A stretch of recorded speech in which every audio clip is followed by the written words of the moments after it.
হৈ যাওক মই বৰ্তমান উপস্থিত আছোঁ দেৰগাঁৱৰ ভিতৰৰ ৰঙামাটি অঞ্চলৰ যি পুলিকৰণী আছে পুলিকৰণী অঞ্চলত মই উপস্থিত আছোঁ। মই সহযোগী প্ৰথমে মই কিছু দৃশ্য দেখুৱাবলৈ অনুৰোধ জনাম। যিহেতু মই বৰ্তমান উপস্থিত আছোঁ গেলাবিল নদীৰ কাষৰীয়া যি পুলিকৰণী অঞ্চল পুলিকৰণী অঞ্চলত মই উপস্থিত আছোঁ আৰু দেখা গৈছে যে এই পুলিকৰণী অঞ্চলৰ গেলাবিল নদীৰ প্ৰচণ্ড খহনীয়াই ভাবুকিৰ সৃষ্টি কৰিছে। বিভিন্ন লোক ইয়াতে যি উপস্থিত হৈছে, যিহেতু বিগত সময়ছোৱাত দেখা গৈছিলে যে আমি পূৰ্বতো এই অঞ্চলৰ কিছু বাতৰি সংগ্ৰহ কৰিব পৰা আহিছিলোঁ, কিন্তু সেই যি গৰাখহনীয়া বাতৰি আমি সম্প্ৰচাৰিত কৰিছিলোঁ, কিন্তু সেই সময়ত যি স্থানত সেই গৰাখহনীয়া আছিলে তাৰ বৰ্তমান সময়ত কিন্তু সেই স্থানৰ পৰা কিছু নিলগলৈ গুচি আহিলে সেই গৰাখহনীয়া, যিহেতু তীব্ৰতৰ হৈ পৰিছে গৰাখহনীয়া অঞ্চল। আৰু এই বৰ্তমান দেখা গৈছে যে বৰ্তমান সময়ত চৰকাৰৰ প্ৰতি ভৰসা প্ৰায় হেৰুৱাই পেলাইছে স্থানীয় লোকসকলে। ইতিমধ্যে দেখিছে যে ইতিমধ্যে ভোগৰ ব্যৱস্থা কৰিছে, যিহেতু তেওঁলোক ভগৱানৰ শৰণাপন্ন হৈছে। ইতিমধ্যে দেখা গৈছে যে কেইবাগৰাকী ভকত আহি ইতিমধ্যে ভগৱানক স্তুতি বিনতি কৰিবৰ বাবে তেওঁলোকে ভোগ আগবঢ়াইছে আৰু ভোগ আগবঢ়াৰ বাবে তেওঁলোকে ইতিমধ্যে চাকি বন্তি জ্বলাই লৈছে আৰু চাকি বন্তি জ্বলোৱাৰ পিছত তেওঁলোকে ভগৱানৰ বাবে ভোগ তেওঁলোকে তৈয়াৰ কৰিব। তৈয়াৰ কৰি তেওঁলোকে নাম কীৰ্তন আছে, নাম কীৰ্তন কৰি তেওঁলোকে সেয়া ভগৱানক সঞ্জাই দিব, যাতে এনেকুৱা যি গৰাখহনীয়া ইয়াতে স্তব্ধ হোৱাৰ পৰিপ্ৰেক্ষিতত এই অঞ্চলটোত যি ভাবুকিৰ সৃষ্টি হৈছে সেই ভাবুকি যাতে নাইকিয়া হৈ পৰে। আৰু বৰ্তমান আমাৰ লগত স্থানীয় এজন যুৱক উপস্থিত আছে, আমি তেওঁৰ পৰা কিছু প্ৰতিক্ৰিয়া জানিব চেষ্টা কৰিম, যিহেতু বিগত সময়ছোৱাতো এই অঞ্চলত যথেষ্ট গৰাখহনীয়াৰ সৃষ্টি হৈছিলে।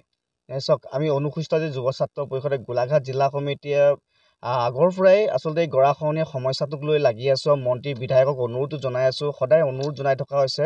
সেই হিচাপে ক'ব বিচাৰিছোঁ, আজিও আমি দেৰগাঁও আগৰে খুমটাই সমষ্টি আছিলে, বৰ্তমানে এয়া এতিয়া দেৰগাঁও সমষ্টি হ'ল। সেয়াই দেৰগাঁও সমষ্টিৰ বৰ্তমানে দেৰগাঁও সমষ্টিৰ পুলিকৰণীত আমি আজি উপস্থিত হ'বলগীয়া বাধ্য হৈছে, যিহেতু আমি অনুসূচিত যি যুৱ ছাত্ৰ পৰিষদ অনুসূচিত জাতিৰ এলেকাত নদীৰ কাষত বসবাস কৰি থকা অনুসূচিত জাতিৰ মানুহৰ বাবে আমি আচলতে কাম কৰি থকা ব্যক্তি হয়। আমি সকলো জনগোষ্ঠীৰ লগত আমি আচলতে কাম কৰোঁ। সেইকাৰণে আমি অনুসূচিত যুৱ ছাত্ৰ পৰিষদ আজি অনুসূচিত জাতিৰ বসতি অঞ্চলত আজি আমি উপস্থিত হৈছোঁ। যে চাওক, আপোনালোকে এটা যোৱা বছৰ আপোনালোকক প্ৰচাৰ কৰিছিলে সময় মাধ্যমত যে এই বাঁহজোপা দেখিছে আপুনি, এই বাঁহজোপাৰ তলত আমি জিৰণি লৈছিলোঁ ৰ'দত, কিন্তু চাওক আজি সেই বাঁহজোপা ক'ত পালেগৈ। সেইকাৰণে মই আমাৰ মন্ত্ৰীক ক'ব বিচাৰিছোঁ যে আমাৰ অনুসূচিত জাতিৰ সংৰক্ষণৰ পদত মিনিষ্টাৰ হৈ থকা আমাৰ পীযুষ হাজৰিকা ডাঙৰীয়াক অনুসূচিত জাতি সংৰক্ষণৰ পদত তেখেতে মন্ত্ৰী হৈছে। তেখেতক অনুৰোধ জনাইছোঁ যে অনুসূচিত জাতিক কৈৱত্য মানুহ আৰু যি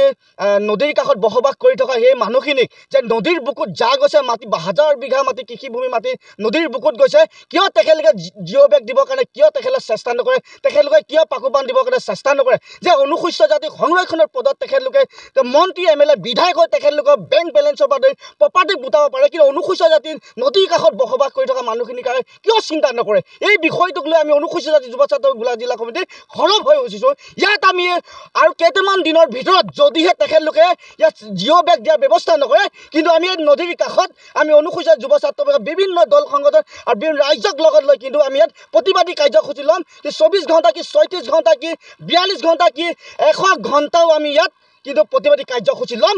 আপোনাক অনুসূচিত জাতি সংৰক্ষণৰ পদত আপুনি মন্ত্ৰী হৈছে পদত্যাগ কৰিব লাগে, যিহেতু আপুনি বেলেগ বেলেগ ঠাইত মাথাউৰি কামত আপুনি ব্যস্ত থাকে। অনুসূচিত জাতিৰ মানুহ যে নদীৰ কাষত বসবাস কৰি থাকে সেই মানুহখিনিৰ কথা চিন্তা নকৰাত সেইকাৰণে আপোনাক ধিক্কাৰ জনাইছোঁ আৰু গৰিহণা জনাইছোঁ। এটা কাৰণে জনাবলৈ দুখ লাগিছে, আজি আমি অনুসূচিত জাতিৰ মানুহখিনিক কিয় আপোনালোকে ৰক্ষণাবেক্ষণ দিয়াৰ চেষ্টা নকৰে।